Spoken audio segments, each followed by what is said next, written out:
It all started on April Fool's Day. All my friends were hanging out in my living room, trying to come up with the best April Fool's jokes we could pull to make ourselves laugh. I eventually got everyone on the same page about prank calls. They were the easiest, funniest thing we could do without even going outside.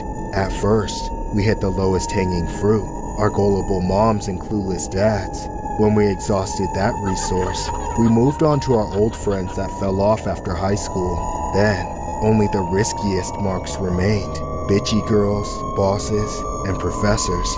Everyone we mentioned got prank called somehow until I mentioned the doctor, Dr. Mosley, the oldest primary physician in town, and everybody knew he was a total dick.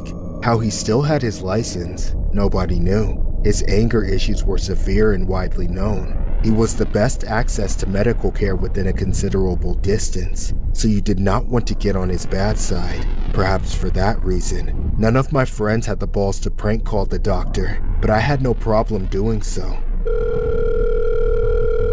You've reached the office of Dr. Mosley. Would you like to schedule an appointment? Please, you gotta help me. Send the doctor over here quick. Sir, if this is an emergency, hang up and dial 911. No, I can't wait for an ambulance.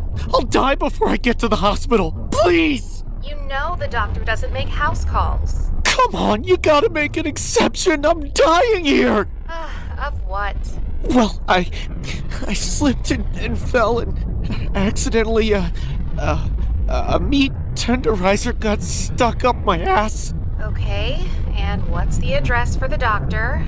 It's 267 Chutling Avenue. Please, hurry.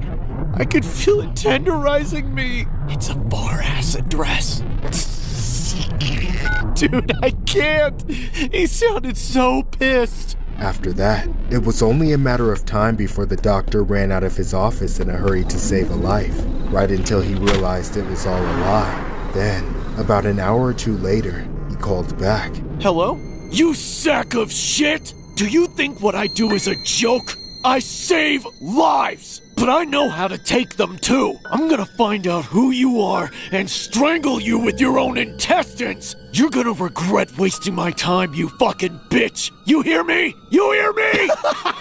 Holy shit! That's the best one.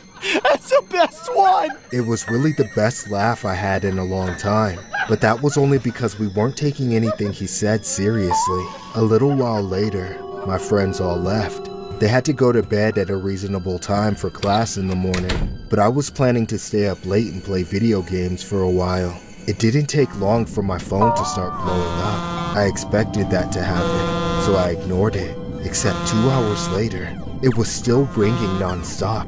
Not a single other person we had prank called stayed mad for more than a few minutes, but the doctor was not giving up. I was starting to get a bit worried, honestly, so I finally answered. Yo, Doc, chill. It was just an April Fool's prank. Don't sweat it. So then you won't mind that I'm standing outside your apartment, Tom Rogers. Suddenly, I realized the severity of the mistake I made. It was still April 1st, so maybe he was just pranking me back. I looked out my window and didn't see him in the parking lot. Then I went to my door and checked through the peephole. No sign of him there either. That was a bit of a relief, but I still wanted to make sure. I quietly unlocked and opened my door, then poked my head out into the hall. Then, a figure came into focus. At the far end of the hall, the doctor stood with a knife in his hand. As soon as I saw him, he bolted towards me. I ducked back into my apartment, then slammed the door shut. I locked it and leapt away as I listened to his footsteps booming down the hall until they stopped right in front of my door. Despite the overwhelming fear, I was curious enough to look through the peephole. He was smiling in the worst way, but it looked like he was finally finding joy in becoming a nightmare of a human being. I had to get him to go away. I didn't know what to say, but I had to do something. Without warning, he started breaking through the door. He was unstoppable. He smashed through it in a rage like nothing I'd ever seen.